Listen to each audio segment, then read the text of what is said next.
Hello, Garland Nixon here. I'm here once again. We've got writer and activist and a dear friend of mine, Rainer Shea. There are a lot of people in the U.S. that are pretty much sick of U.S. imperialism. They're starting to push back, and you know what they say: when you fight City Hall fights back. Let's talk.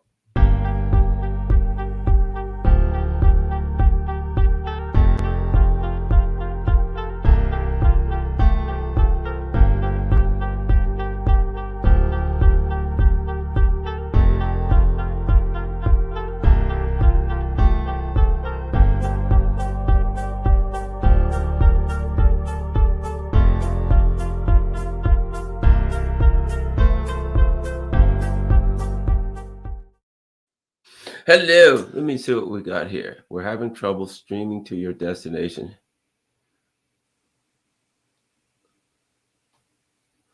For some reason, we're not going to Rumble. That's okay. Fine. Whatever. If we go to Rumble, fine. If we don't go to Rumble, that's fine. I don't know what's going on with Rumble. All right, we won't worry about it. It just says we're having trouble streaming to your destination. So, and actually, to be quite frank, every now and then I do have some Rumble issues. So it is what it is. We're on YouTube and Rockfin. We'll play the hand we're dealt. All right. You know, what's a couple of interesting things? The discussion, and I've been having this discussion for some time, and that is John Conyers, who I used to interview regularly on my radio show, used to always say this. When you don't forget, when you fight City Hall fights back. So what we've got is the ruling elite who are taking the nation in a direction that people are unhappy with. And what I mean by this, look, when it comes down to it, people are concerned about their day-to-day life. How much does things cost? How much does it cost to raise my family? How much does it cost to live, etc.? People are concerned about their constitutional rights, privileges. That's a whole nother discussion. But something that you've been talking about recently, and we'd like to elaborate on a bit, is this whole business of a counterinsurgency. That basically the people of America are pushing back against an out of control ruling elite class, and the ruling elite class sees that like some kind of a terrorist insurgency, and they're pushing back. Explain what you mean by that. Let's start, right, Rainer Shea. All right. Well, what I mean by counterinsurgency is something multifaceted. It's more than just the police or the military forces pushing back. It's also a discourse war. It's also a proxy war in terms of the countergangs. If you follow the work of Caleb Maupin, then you probably heard this phrase countergangs, which are groups that a government backs in order to create a series of false opposition entities, sources of so-called dissent, whose only purpose is to attack the authentic sources of dissent and redirect the revolutionary sentiments or potential revolutionary sentiments. Yeah, that's a good point, because when I think back of, there was a organization back in, when we talk about socialism, et cetera, when the U.S. was attacking socialism in the 50s, when the U.S. was attacking Black liberation, and even the Martin Luther King movement, they would always try to come up with, they would come up with some organization that appeared to be a socialist movement, or that appeared to be a Black liberal, whatever you want to call it, an anti-racism movement of, et cetera, anti-discrimination movement. But it wasn't really, it was a government act. And within the movement, around Martin Luther King or whoever it was, or, the socialist, whoever it was, they would stick people in there who were, anyway, your thoughts on that. And can you think of some like examples of that, in historical examples of that? Oh, my thoughts on that are, it's really something that is quite common within the history of counterinsurgencies, and it quite predates that. But one of the notable examples is when the United States started backing African revolutionaries, like during the anti-colonial era of Africa's history, that had the purpose of going after the revolutionaries who were actually serious and capable of defeating the colonial powers. And they were posing as the real authentic sources of dissent, but really they were the controlled opposition, and they were accusing their enemies of that which they were guilty. And that's really what we see among these federal agents all the time. What they often do is try to delegitimize and Fed jacket groups Mhm. that are actually trying to build something real. And we've seen this in the last year. We sort of covered this last time with the backlash to the Rage Against the War Machine rally. Because when that rally happened, you had all this backlash from not just the liberals, but the left, who are accusing it of helping white supremacists, of helping terrorists. But that's just the left wing of the backlash to this emergence of a new anti-monopoly coalition. Last time, or on a recent show, you talked about how there was an element of the libertarians who were also raising a fuss, and their issue was that Scott Ritter was speaking at the rally. But what was their rationale for not liking Scott Ritter to be there? Well, I mean, look, let's say this. What's interesting is you go down a rabbit hole because remember Julian Assange. Okay, Assange is an example. He releases this stuff. If you remember, they came up with this fake rape story against him that melted away. John Kiriakou. If you know his story, John Kiriakou turned in the U.S. for torture, right? And he, was conscious, used his conscience to say, "Hey, this is not right." And what did they do? They went after him and ended up throwing him in jail. And John personally told me, he said for like every year, his taxes would get audited, right? Example, Matt Taibbi. Matt Taibbi went to Congress and testified. And when he got back, someone had like visited his house from the IRS to ask him, about something about some taxes from like 10 years ago or something like that, right? We go on and on and on. And what we find, what was it? Wait a minute. Got into what was the question again? The end of the question that you gave me again? Why on earth were the libertarians pushing back Oh, okay, against great. Ritter? Yeah. So that's right. That's right. I got a little a sidetrack. I'm an ADD person, so it happens. But at any rate, so my point was this: they went after Scott Ritter, right? And and put him in jail. That's what they do when somebody stands up against them. They went after Scott Ritter and framed him up and put him in jail. So the libertarians used that to say, "Oh, well, Scott Ritter was in jail and he was accused of these crimes, blah blah blah." And so therefore he shouldn't be on, pushing an anti-war, speaking at an anti-war movement. So what you have is the government goes after somebody to take them out for pushing back against imperial policies and government policies. And now these people come board and they use what the government did to take the person out, exactly what you said, to further discredit that person. So now that the government does that to a Kiriakou or a Scott Ritter, and they take them out and they put them in jail, these people can now use that from then on to say, "Oh well, Kiriakou was in. Oh well, Scott Ritter was in. Oh well, hey, we can't have these guys on." Ignore what they're doing. So you have to be, like I said, I have a lot of good friends who are in the libertarian movement who I may disagree with on a lot of things, but we do anti-war work together. That's fine. It is what it is. But within there, I suspect that there is an element that they're certainly using the government tropes and government tools to go after people who are working against anti-war stuff. Anyway, go ahead. And to be clear to anybody who is less familiar with the Rage Against the War Machine coalition, within this coalition, and I think within the broader libertarian element, the pro Scott Ritter camp has won out. Yes. The pro coalition element has won out.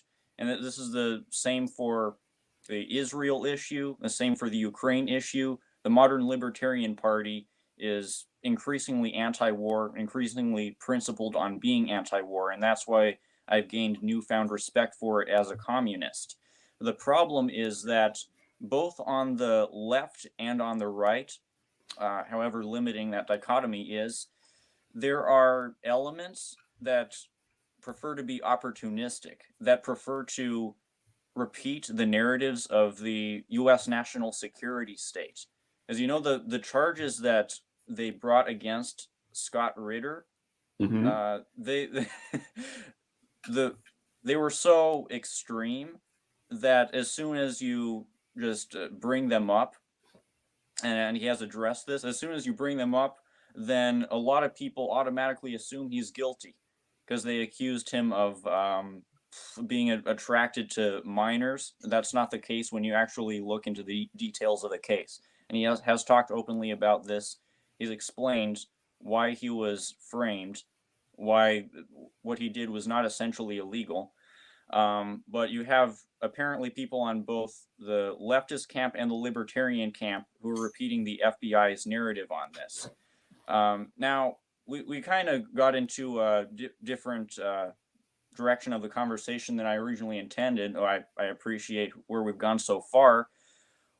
What I want to talk about is Cop City and Hmm. how the United States government, since the George Floyd uprising in 2020, has been trying to build a series of massive police training facilities called Cop Cities. Apparently, they want to do this in all but 3 states.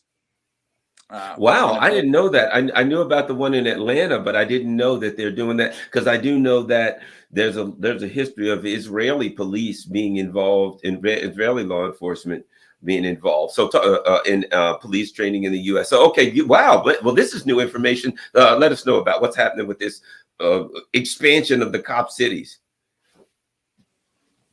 Now, this is something that we need to keep a perspective on, as wild and dystopian as it sounds, because yeah, this is an objectively uh, frightening thing.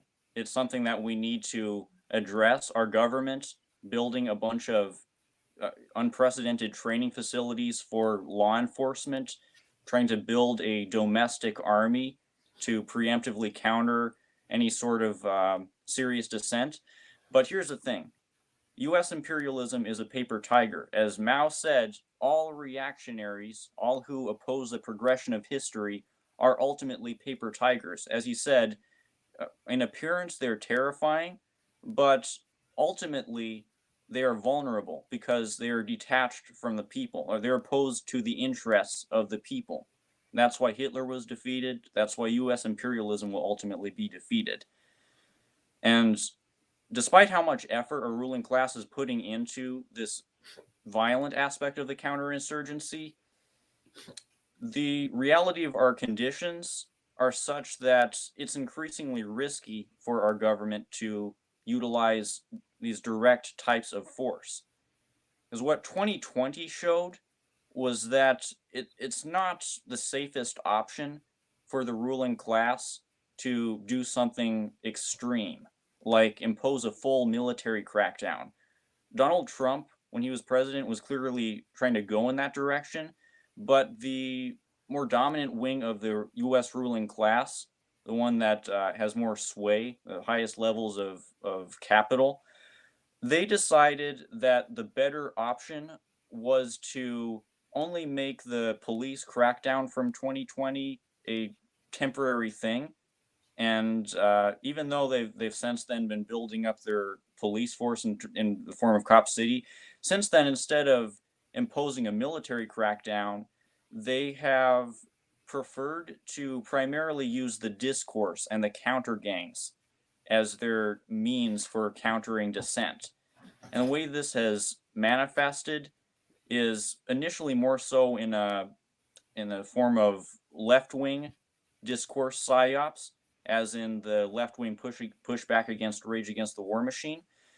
But more recently, with the escalation of Israel's genocide against Palestine, the ruling class has felt the need to pivot towards an anti woke psyop, towards a scenario where they're using controlled opposition, so called dissident right wing figures like Javier Milei, Elon Musk, somebody named Bronze Age Pervert, who not too many people know, but I want to get into him, using people like this to try to redirect the growing right wing libertarian, proto anti imperialist consciousness towards an ideology that is compatible with monopoly finance capital.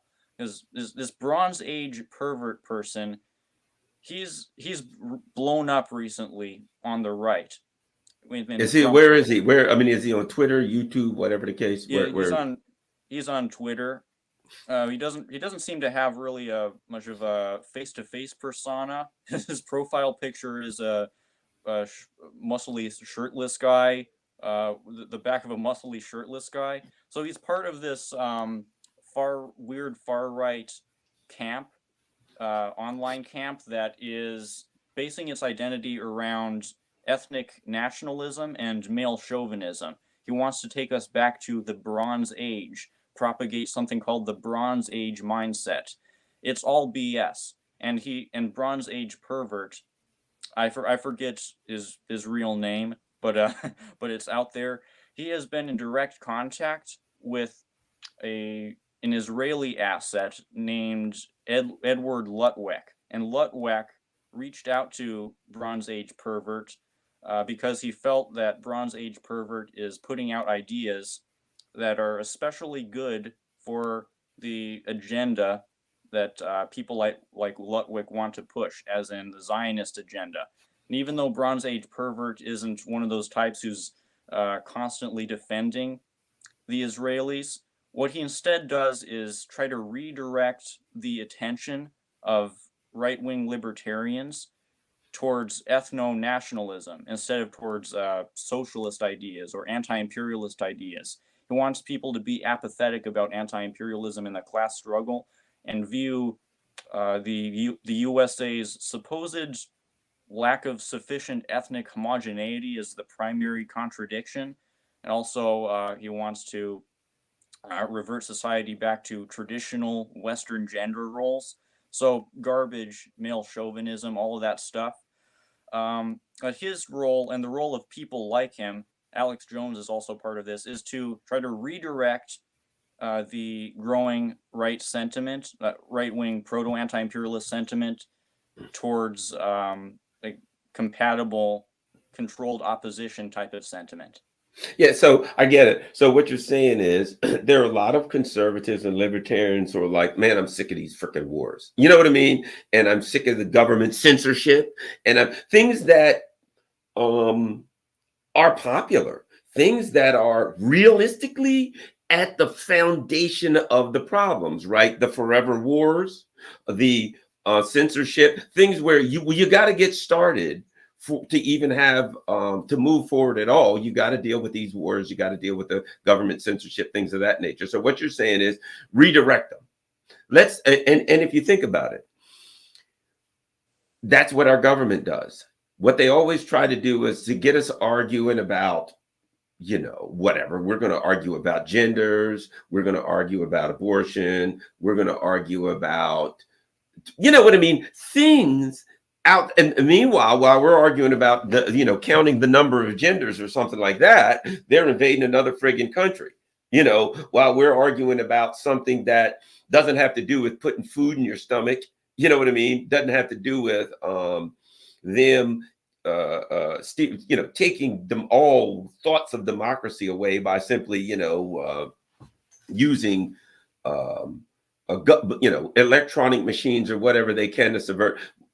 We're arguing about genders. We're arguing about, you know, well, we need to go back to the Bronze Age. We need to have, you know, there's too many genders or blah blah, which I understand people are upset about that, but that's what they want you to argue about. They don't want you to say we're too many stinking wars going on. Your thoughts?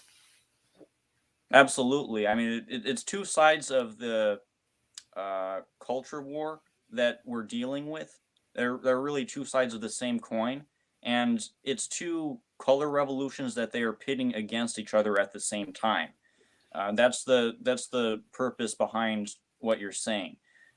To manufacture these discourse psyops, as they are called. And you know that one of the side effects of the growing inequality within the United States over the last half century, or rather, one of the side effects that's been deliberately exacerbated by the ruling class, is an increase in the polarization of our politics.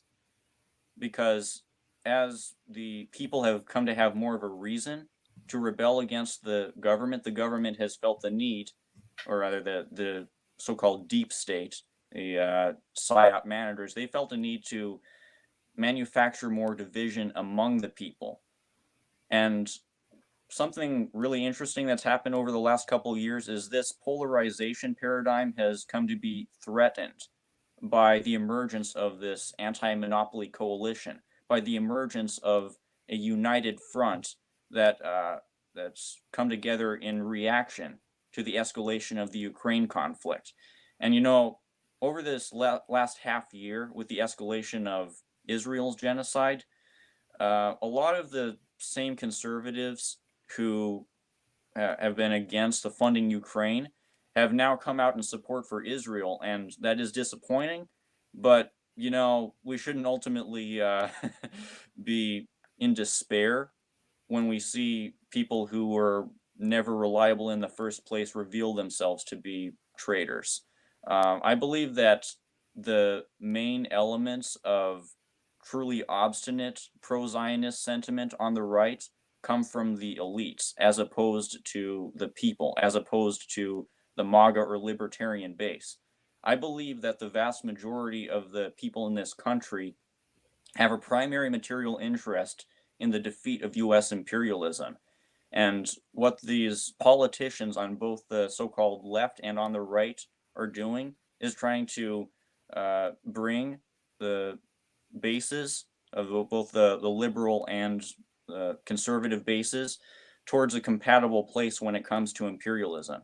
I still think that the liberal base has more successfully been brought towards that place. And I think there is more potential and more value in the elements that are outside liberalism. Let's that brings me to January 6th. I think we got to talk about it. There are many contradictions in January 6th. Let's start here. A lot of the people there on January 6th, you saw a lot of anti-communism. You saw Israeli flags. You saw a lot of things that I would look at and say, you're screwing yourself, in that crap, right? But okay, people who fundamentally, here's what's interesting, said they hate Joe Biden. If you look at their foreign policy, it's 100% aligned with Joe Biden. There was yet pro-Israel flags, all these pro-Israel flags. Joe Biden, that's aligned with Joe Biden. There were anti-Cuba flags, all this anti-Cuba stuff and anti-socialist stuff. There you go. They're a little aligned with Joe Biden, although we have people on the conservatives that are so confused, shall we say, about ideology that they think Joe Biden's a socialist. The guy who's trying to overthrow every socialist government in the world is a socialist. Again, the ability of the ruling elite to completely befuddle people, right? But okay, so what you have is you got people running around with Israeli flags, people running around, support, anti-China stuff, supporting everything that Joe Biden and the neocons support. But they've got themselves convinced that they're pushing back against the ruling elite power. They then go in, wander around the capitals.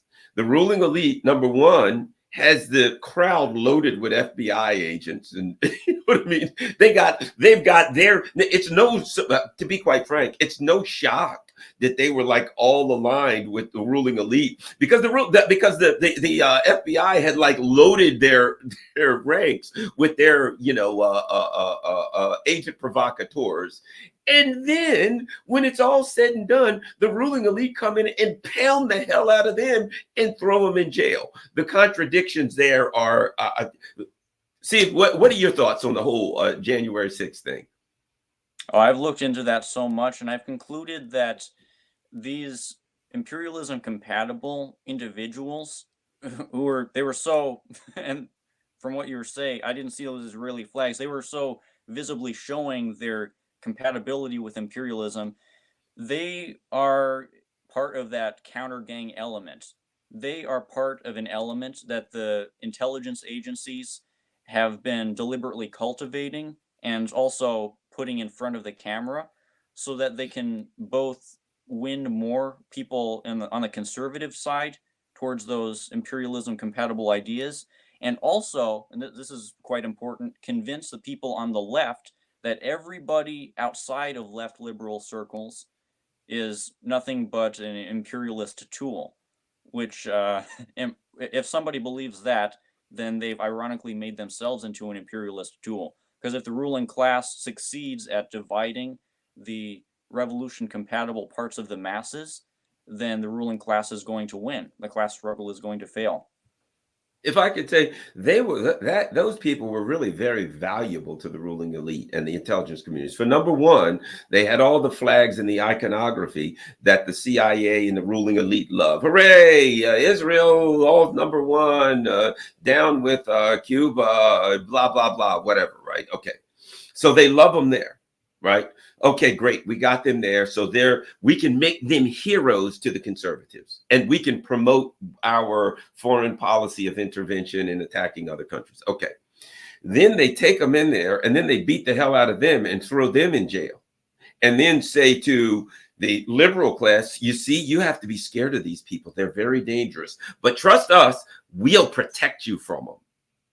So they use them to push their horrific agenda, beat the hell out of them, throw them in jail, and then use that as to impress the liberal class and to reiterate, we've got to protect you from these crazy people. And as I said, meanwhile, the crowd is full of agent provocateurs creating the environment that they wanted. It's almost like a stage production play going on where the ruling elite and the intelligence agencies win all the way around.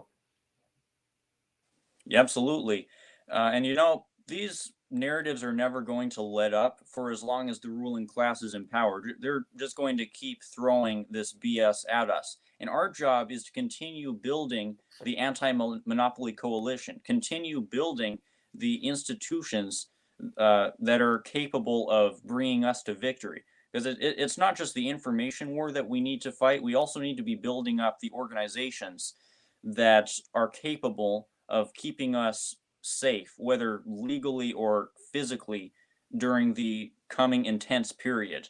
If you know about, you probably know about this, but more people need to know about the Jakarta method, the massive anti-communist purge that took place during the 20th century.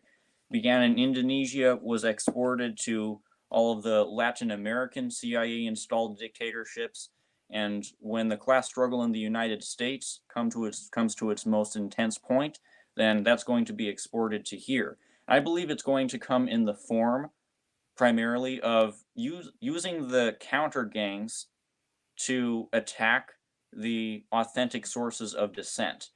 And here's something that I've come to realize just in the last 6 months.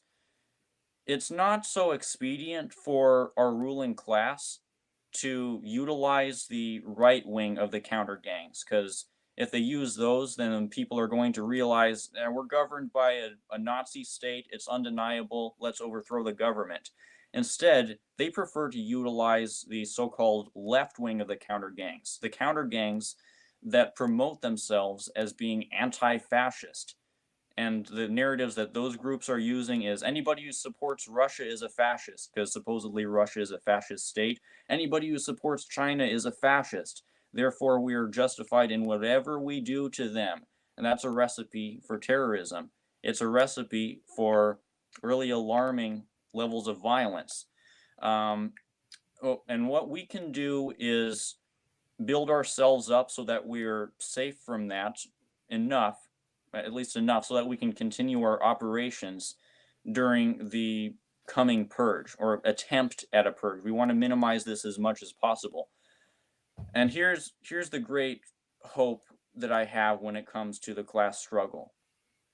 If we become successful enough at building these institutions, if we are able to continue our operations throughout this coming intense period, then the government is not going to be able to win this struggle. Because if we prove ourselves capable of overcoming the counter gang element and the discourse element of the counterinsurgency, then the state is going to have no choice but to utilize things like the military, like the cops who are trained by Cop City. And then the people are going to be able to more easily realize the situation that they're in. and there's going to appear a great mandate among the masses for these revolutionary organizations to win. Yeah, you know, I think one of the things I'd like to ask you about, so a point that I made, and some people got mad and said, "Oh, well, that's anti-immigrant," and I'm like, "Well, that's just silly because I'm not talking about immigrants. I'm talking about the government and the ruling elite." So when, and I just want to get your thoughts on it. Something I throw out, and it's down this line. We've had a couple of politicians say, well, we really need to bring some of these immigrants, start here. They're having trouble building the military and getting people to join the military because people are sick and tired of these forever wars. And let's face it, young people don't want to be cannon fodder. And they're looking, saying the ruling elite will use me for cannon fodder. To hell with that. I ain't joining, right? Okay. From there, we go to a number of politicians are not now, particularly neocon politicians. Well, you know what we need to do? We've got all these immigrants coming in. Why don't we just let them go into the military? That's a great, but, and I thought to myself, you know, if you look historically what some countries have done, right? It's hard if you get, if you say, if you're like an American and there's a bunch of American army personnel there and the people are there with the pitchforks and you know, the torches and the pitchforks, and you say to the army personnel, mow them down with machine guns. Well, the army personnel look out there and they're like, hey, that's my brothers and my cousins, my family. I'm not going to do that, right? But what some of these imperial countries have done in colonial, we lost, bring her back on, darn it. Okay, there we go. Have done over the course of time is they'll have colonies. They'll go out to the colonies. They'll grab a bunch of people there. They'll put them in the military and they'll bring them home. That way, when they need the military to suppress the people, they have people from another country in there, and it's a lot easier to get them to suppress the people. What do you think of my suspicions? And to me, it has nothing to do with the immigrants. It would be taking advantage of the immigrants. It would be, let's take some immigrants, we put them in the military, and then we say to the immigrants, if you don't do what we say, we're going to deport you and send you home. So you've got all of this authority over the immigrants, right? When you try to now use the military to suppress the people, to suppress the uprisings, to suppress the protests, etc., you've got immigrants now who, if they don't do what they're told, they'll be sent back to a poor country, right? And they don't have their brothers and sisters and cousins out there. It's now easier to use the military to suppress the people at home. What are your thoughts on that dynamic?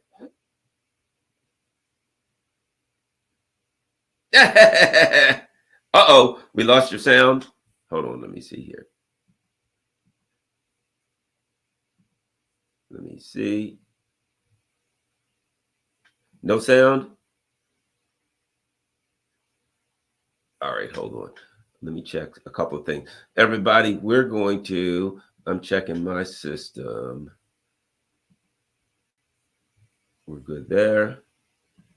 Output, I'm good. All right. Why don't you just sign out and come back? Can you do that? Sign out, leave, and come back. Okay, good. There we go.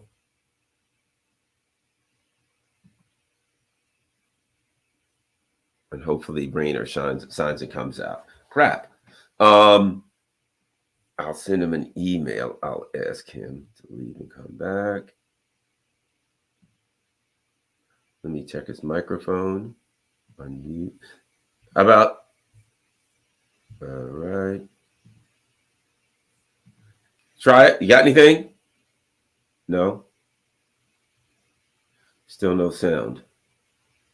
Well, if I would like to try to get him to sign out completely. That usually works when he signs out. I'll try to send him an email. Let's see. I'll try to send him. Let me try to do. I'll send him an email. Let's see. How about this? Let's say sign out.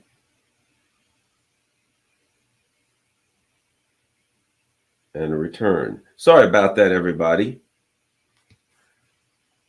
So we'll hope. At any rate, so I see what he's. Anything?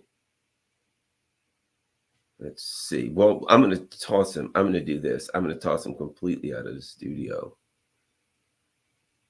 Kick from studio. Okay. Out he goes. Now let's hope he signs back in. All right. Well, we'll give it a shot. Hopefully Rainer will sign back in. Now, I'll send him an email. But the bottom line is this. I think it would not surprise me.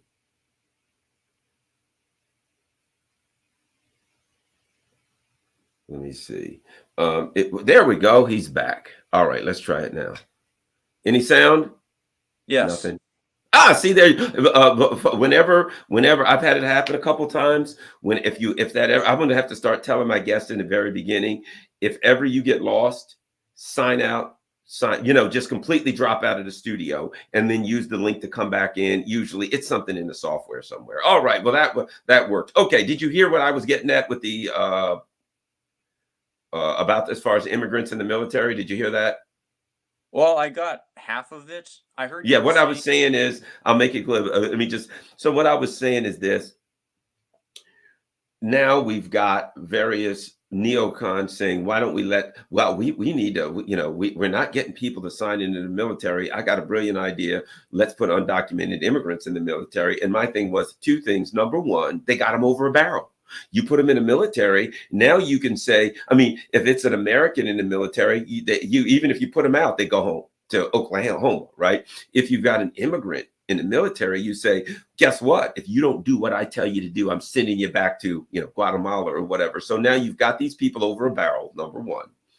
Number two, when the American people act up and start protesting, we're sending in the military. You're not sending in a bunch of Americans. You're sending in immigrants who you have over a barrel, who if they say, well, I don't think it's right to beat the hell out of these protesters and shoot them. Oh, really? Well, I guess you want to go back to Guatemala, don't you? Oops. You know what I mean? It gives the government leverage over them to use them. And of course, as I said, they're not Americans and they don't have the same ties to the people in the crowd. That's not their family. That's not their aunts and uncles. It gives them a greater opportunity to use these people to beat the hell out of Americans and to suppress uprisings here. What are your thoughts on that? Oh, this is something that I haven't considered. I saw the headline about how they're using immigrants for the military a couple days ago, but man, you just really laid out the darkest implications of this, which is that they're exploiting the desperation of all of these people that they have made desperate through their coups and their wars to now bring these people into a domestic war.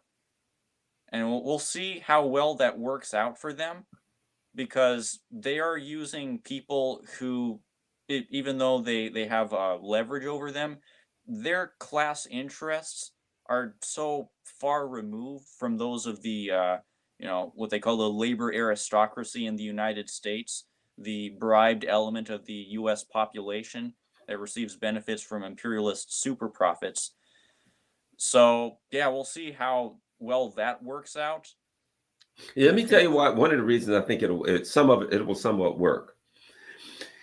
In my younger years, I remember in the Black community when I was a kid, right? A lot of people, they used to say, yes, this person went in the service, they've gone in the service. What was that? And I talked to people who were in the military. Like I remember talking to this guy and he's like, yeah, he was a Black guy. I came from Alabama. We didn't even have a road. We just had a path to our house. He talked about extreme poverty. They didn't have electricity. They didn't have running water, none of that. He went in the military to get out of poverty, to get out of dire, extreme, abject third world poverty, right? So a lot of Black people during that period of time simply went in the military to get out of abject poverty and any kind of opportunity they get. And to this day, that happens. You go to the poorer states in the US, you'll find more people going into the military to get out of that abject poverty, right?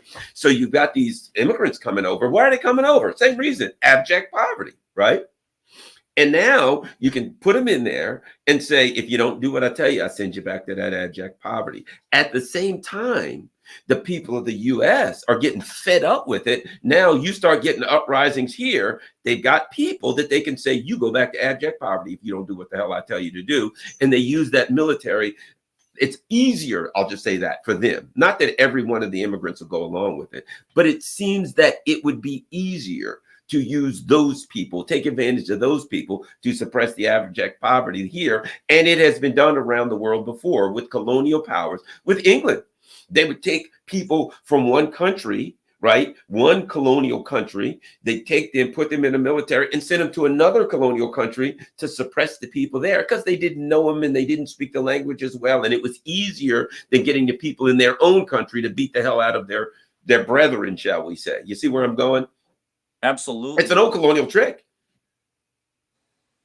Yes, yes, and it is pretty screwed up the way that they, to say the least, how they exploit the same crises that they create. But you know, like I was saying, I've come to the conclusion that if we continue on the path that we are on right now, wherein we struggle against the opportunistic elements and build an authentic movement for the people that's based in the people, then we're going to have the capacity to overpower the government in the end.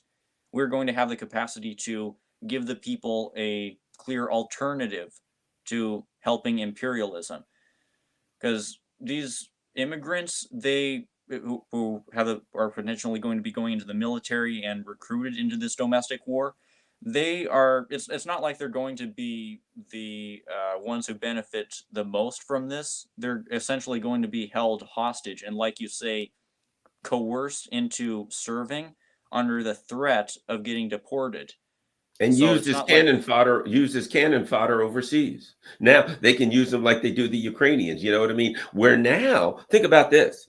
Now the U.S. says, "Oh, we want to go in country X and fight." Well, what they learned from Iraq is, if a lot of body bags come home, the Americans are going to push back, right? Well, what do they do now? Oh, we want to send troops on the ground in Gaza, right? Well, we can't because if the you know what I mean? We got to hide it, and if the body bags start coming home, the Americans are going to freak out, right? So now you recruit 250,000 Latin Americans, right? Guess what? You send those poor bastards over there. The body bags don't come home here. They come back to El Salvador, etc. Right? So now you take those people and you actually have a proxy army for a proxy war so that the Americans don't feel the pain of their sons and daughters coming home, and you can still do your imperial wars and your proxy wars, but you actually build a proxy army right here of undocumented immigrants. What do you think? I think that we can at least partly overcome the power of this tactic by giving these desperate people a clearly viable alternative.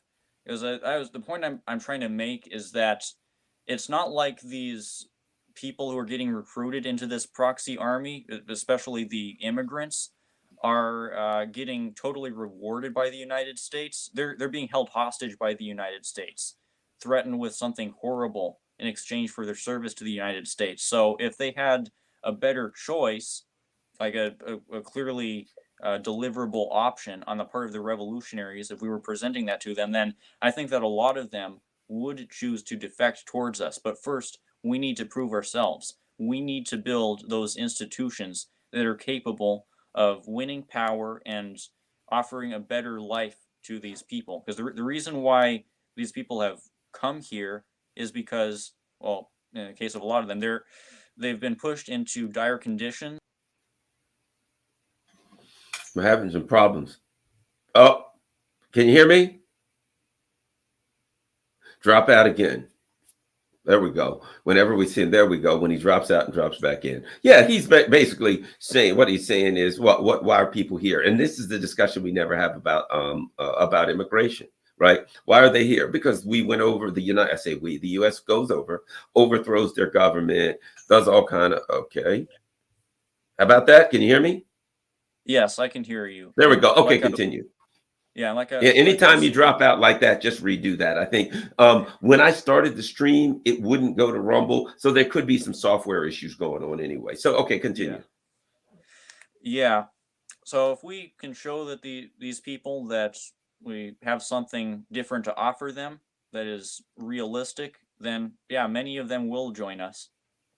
Yeah, I think that more Americans, as we start talking about what's really going on here, more Americans are coming together. They may have different ideas of the way out of it, but I think more Americans are coming to realize that those who predicted this system has to go in this direction. You know what I mean? That this is just what it does. It concentrates more power into the hands of fewer and fewer people, that those people then buy out the government and own the government. And then ultimately, you don't have anything that even remotely represents what people want to call a democracy or a republic or whatever, that this is just the direction that this thing goes. More people are waking up. They may not understand all the details, but they're waking up to understand that. And once they understand that, there's an obvious question. How do we get out of that? And that's the discussion. I think the Rage Against the War Machine, where lots of people came together and said, hey, man, there's something wrong here.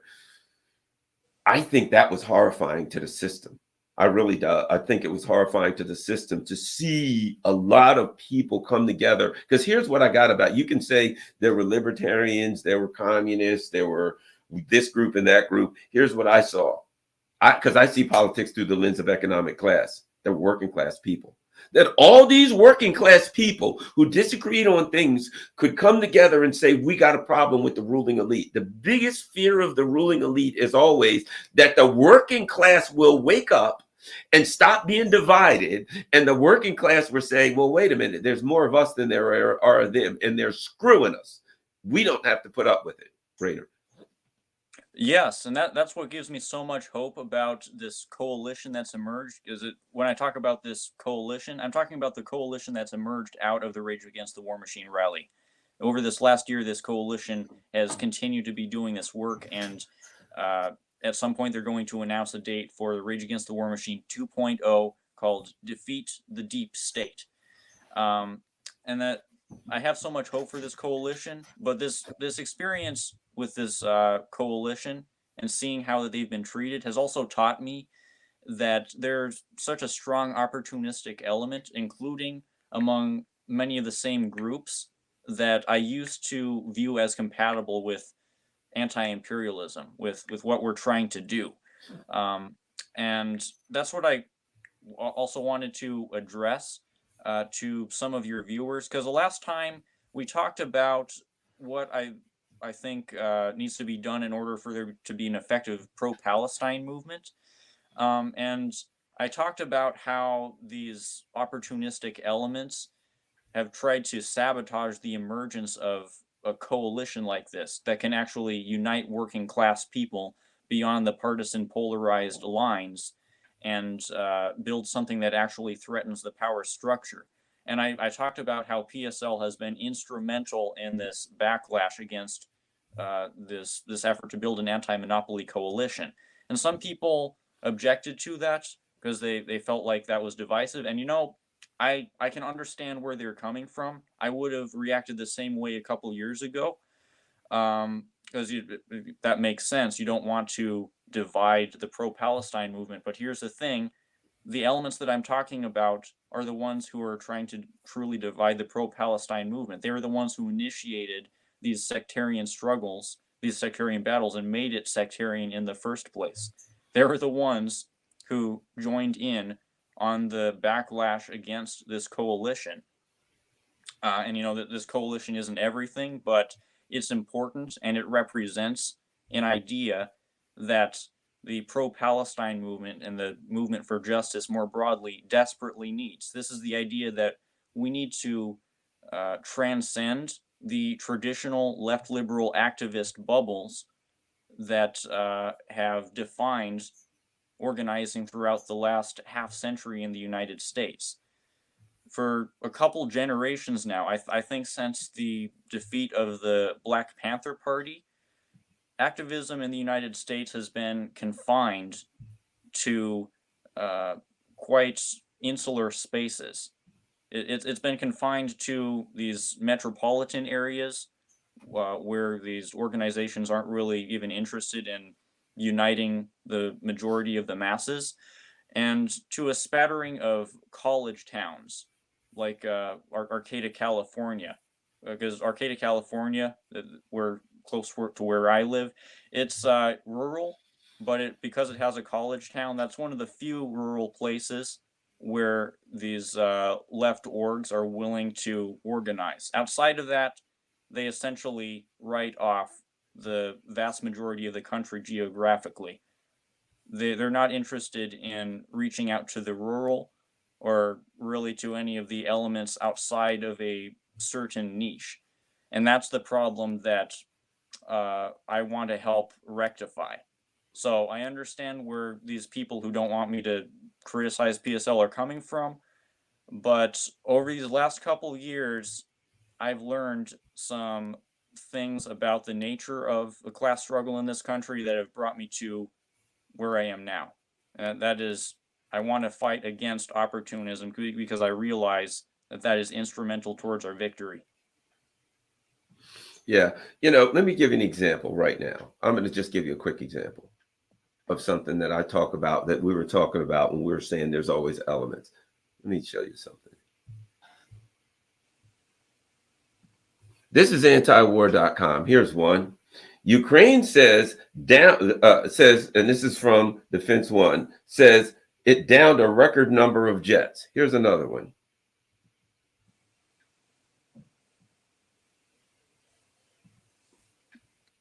Yeah, you were talking about this recently. Yeah. In that stream I was talking about you with the libertarians. Ukraine says it identified 511 war crime suspects, convicted 81. I was going to do some more, but I'm just going to leave it at that. This is antiwar.com. This is one, hey, we're opposing a war. Ukraine says they killed a bunch of Russians. Ukraine says they're putting stuff on that's like, hey, this is the latest thing that Ukraine said. It's antiwar.com. I'm not saying that antiwar.com has to be pro-Russia, pro-Ukraine, anti-Russia, anti-Ukraine. If I'm antiwar.com, I'm putting up ways to end the war, right? Ways to end, this is an anti-war, ways to stop the war being waged, ways to bring peace, right? But every time I turn around there, there's just, this is the latest propaganda out of Kiev. Oh, Russia did, I could go on and on with article after article. Russia attacked such and such, and Ukraine says 12 civilians were killed, right? I'm like, I mean, is there somebody at antiwar.com? If you go there and you look at the Ukraine, Russia stuff, it is obvious, it is clear and obvious that there is an that it's like, and that it's kind of like they're trying to hide it, but they're not really trying to hide it. That they're like opposed to Russia, that they're kind of, oh, poor little Ukraine is getting beat up by Russia. Look, I'm not saying you got to take the anti-imperialist position if you don't want to. Fine, you are, it's your website. But just like a long time ago, I went on Twitter before I got thrown off, and I was sending stuff over to the person who runs antiwar.com saying, geez, you know, they were going after Venezuela, dictator Maduro, whatever. And I'm like, is John Bolton on your staff here? You know, I look and there's like anti-Venezuela stuff, to which I'm saying, how does that accomplish an anti-war agenda for you to attack the same people? The CIA is probably looking at that saying, oh man, antiwar.com, way to go with those Venezuela attacks. Good work. Ooh, hey, way to go. Ukraine said this, Ukraine said that. Great work. It's like there's an element. I'm not going to call them like the liberal warmongers, but I'll call them the liberal warmongers at antiwar.com. And I'm like, somebody, you guys got somebody there or some element there or something there that is very unhealthy as far as I'm concerned. If your argument is against war, is for peace. Now, there's some great stuff going on there. Don't get me wrong. Scott Horton and those, there's good things, but somewhere in there, and to me, that's the ugliest thing. When you put out some good stuff and people come, oh, this is great. Oh, look what Scott Horton, antiwar.com, and snuck down in there in the corner is this kind of, oh, here's the latest thing that the Ukrainian Nazis said. I'm like, that's the most dangerous stuff, to put out good stuff and then to sneak in there every time I'm turning around some neocon bullcrap. And I think, doesn't that kind of get that what we started with the idea of, I'm not going to say intentional agent provocateurs, but even if they ain't intentional, if they're not on the government's payroll, they should call them and get and ask for a bonus, because they're certainly hanging around there. I mean, they're earning it. That's for damn sure if they ain't getting paid. Your thoughts? Yeah, this has absolutely everything to do with what we've been saying or what we've been talking about. Because here's the thing about the Libertarian Party, for an example of something that's not on the left but is compatible with what we're trying to do. It's not like the Libertarian Party is pro-Russia. It's not like they've endorsed Russia's Operation Z. But communists, so many communists at least, have been willing to work with the Libertarian Party over the last year or so because they've been principled when it comes to anti-war stuff. They haven't felt the need to insert these neocon narratives where they're, apparently in the case of antiwar.com, is trying to equally attack Russia and Ukraine. If I may, I feel like that element, because like the libertarians I dealt with when we were putting up our people to speak, we're like, oh yeah, Scott Ritter, he's great. He fights against war, this person, right? But there was an element somewhere that I didn't see. But when I talked to them, in fact, this element almost wiped out the Rage Against the War Machine thing. It almost didn't happen, because this element was ready to well, we'll just kill this whole thing if Scott Ritter is involved. And I'm like, man, that sure sounds like agent provocateurs in there looking for an out to kill this damn thing. It wasn't the people that I was working with that were organizing it, that were putting things together. They were all on the ball, but they were like, yeah, we got some people back here somewhere that's really trying to, put the kibosh on this thing. Go ahead. Yeah, well, like I was saying earlier, it's two sides of the same coin when it comes to the leftists who have gone after people like Scott Ritter, and then this element of so-called libertarians who I wasn't really aware of until you brought them up. But yeah, we should expose them if they're claiming to promote libertarianism, while at the same time promoting the lies that the FBI has put forth in order to smear a political dissident. You know what got Scott Ritter into this situation? Just keep going. I'm going to put up some of the stories from antiwar.com so people can see some of the crap that's going up. But just keep talking. Residents of Ukraine's Orikov try to survive in the ruins. Ooh, those evil Russians are up to no good. Anyway, continue with what you're saying. What got Scott Ritter into this situation of being targeted by the state, having these narratives directed against him, is he defied the American war machine. He helped expose the fraudulence of the US WMD narrative on Iraq, and they evidently never forgave him for it. And that's what I think about the Scott Ritter case. Yeah, let's see. Here's another one. Here we go. Antiwar.com. U.S. consular officials visit Paul Whelan in Russia, prison embassy. Again, all this U.S. News and World Report stuff.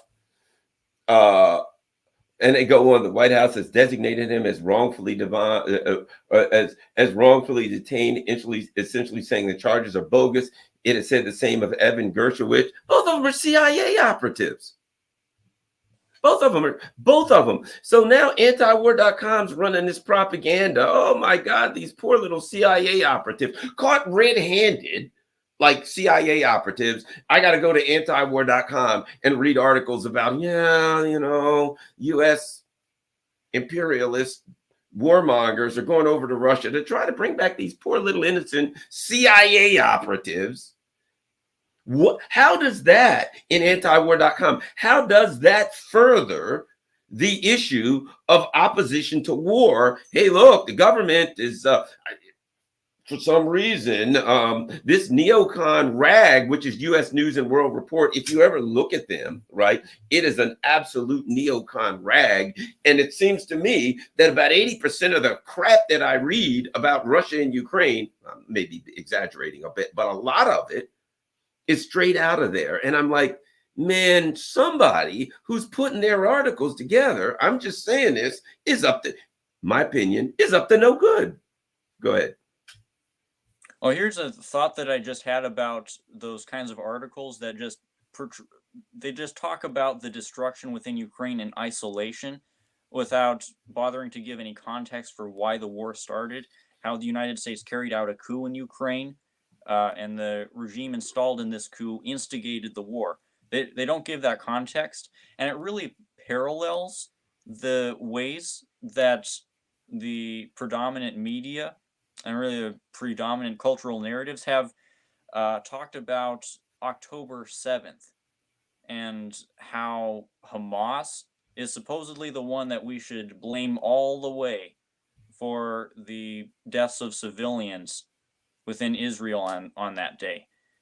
And it's a really dishonest type of moralism that's at play in both of these cases.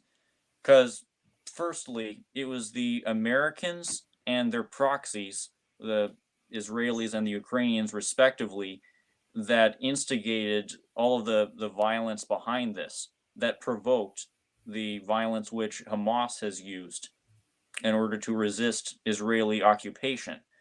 And secondly, in a lot of these cases, when you look at civilian deaths, it's actually been the Ukrainians or the Israelis who have engineered these civilian casualties in order to either inflate the numbers that they can point to and demonize the enemy, or they're just acting out of incompetence. And in the case of January 7th, it was incompetence, it seemed, on the part of the Israelis, who responded to the Hamas operation with such sloppiness, and they ended up inadvertently killing a bunch of their own citizens. And then they portrayed that all as the work of Hamas.